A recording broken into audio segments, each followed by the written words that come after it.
એક લેખક તરીકે હંમેશા એક વાત ખૂટતી હતી કે ગુજરાતી ભાષામાં સારી એવી જોઈએ એવી ઇફેક્ટિવ શોર્ટ ફિલ્મ્સ ડોક્યુમેન્ટરી નથી બનતી. અને માટે આ મારા જ ઉંમરના હમઉમ્ર યુવાનો, મારી સાથેના દોસ્તો, કોલેજના દોસ્તો એ જ્યારે એક શોર્ટ ફિલ્મ બનાવવાનું નક્કી કર્યું કે એક બનાવી છે હળવી અને નાનકડો એવો મેસેજ આપતી હોય એવી કોઈ શોર્ટ ફિલ્મ, એટલે ત્યારે એવું લાગ્યું કે હવે જે મને ખૂટતું હતું એ મારા દ્વારા જ, મારા પ્રયાસો દ્વારા જ પૂરું થશે.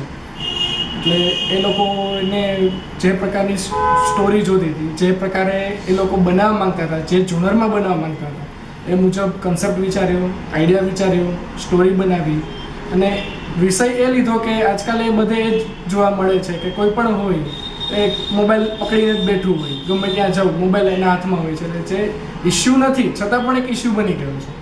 એટલે આ વિષયને લઈ એની સ્ટોરી ડેવલપ કરી, એની પર સ્ક્રિપ્ટ બનાવી, એન્ટરટેનિંગ યેટ થોટ પ્રોવોકિંગ એવી એક અમે સ્ક્રિપ્ટ તૈયાર કરી, મેં અને રવિએ.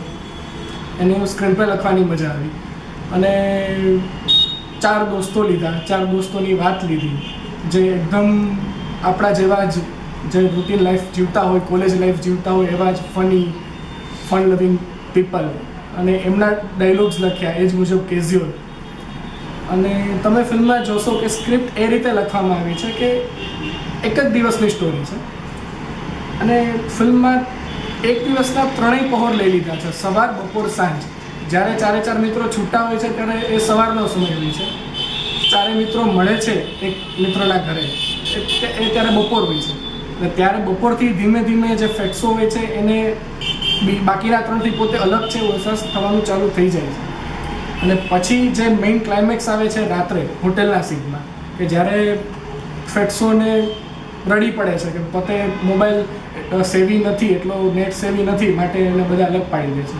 તો એ પ્રકારે અમે સમય દ્વારા, દિવસના સમયના પહોર દ્વારા અમે આખી વાત ઉપસાવવાની પ્રયત્ન કરેલો. અને આ મારા બધા મિત્રોએ શૂટિંગ બહુ સારું કર્યું, મજા આવી. એટલે એક બધા લોકોને ગમે, એન્ટરટેનિંગ લાગે, છતાં એક નાની વાત સટીક પણ હળવાશથી અમે કહી દઈએ એક શોર્ટ ફિલ્મ બની, એનો અમને આનંદ છે, સંતોષ છે. અને આનો વધુ તમારો અમને વધારે સપોર્ટ મળે અને આવી શોર્ટ ફિલ્મ તમે પણ બનાવો, અમે પણ બનાવી અને એ વધારે ઉપયોગી રહે બધાને અને વધારે મજા આવે, એ જ આનો હેતુ. મજા આવે.